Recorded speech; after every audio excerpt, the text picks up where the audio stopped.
रायगड़ा कालीपूजा छक निकटस्थ साईराम रेस्टोरेंट कांथ कणा करी 3,40,000 टंका चोरी होता। गत 22 तारीख राति रे चोरी घटना रे रायगड़ा पुलिस को सफलता मिली। एही घटना रे पुलिस 2 जन को गिरफ्त करने सह 1.5 लाख टंका, गोटे लाल कलर बुलेट और 3टी मोबाइल जबत करछन्ते।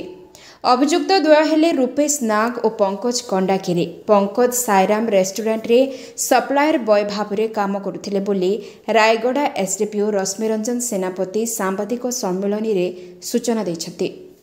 एही घटना रे जने नाबालक संपृक्त थिबा श्री सेनापति कहिसन्ते।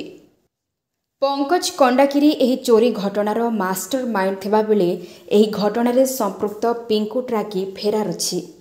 चोरी पाई व्यवहार होइथिबा सामग्री को मध्य पुलिस जबत करिछि। सांबादिक सम्मेलन रे रायगड़ा थाना अधिकारी कमलाकांत कुमार कहर उपस्थित थिले। फेरार थिबा पिंकू को खोजा चलीछि, तुरंत गिरफ्त कराजिबो बोली श्री कहर सूचना दैछन्ते।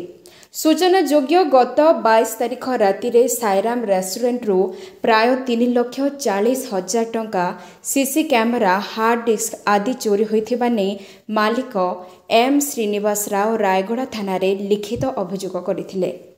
पुलिस एनै एक मामला रुजु करी तदंत आरंभ करिथिला। शेषरे पुलिस को सफलता मिलिछि। रायगड़ारू गोपीनाथ गौड़ को रिपोर्ट ओडिशा। 5टा बाइक पेट्रोलिंग होची राति रे माने नुआ एसपी सर आसला परे हमर पेट्रोलिंग ऊपर बहुत माने ध्यान दे जायछि एवं हमको आमे सिक्युरिटी बहुत परिमाण बढ़ाई पाइछे।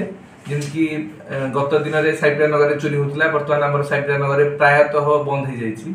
तेनु आमे उद्यम जारी रखिछु एवं जनसाधारण जो सहायता करिवे तेले आमे आहुरी एथिरे सक्सेस पाइ। सेटा मु आपन कथार सहमत नुह। चोरी बहुत परिमाण कमी मु जेतिकी वर्ष भीतर देखी आसला बेले जेतिकी चोरी होतला वर्तमान माने तार 30% भी नाही। आपण माने ताकू माने लोकलोचन काणुछंती जेटा कि स्वागत योग्य कथा।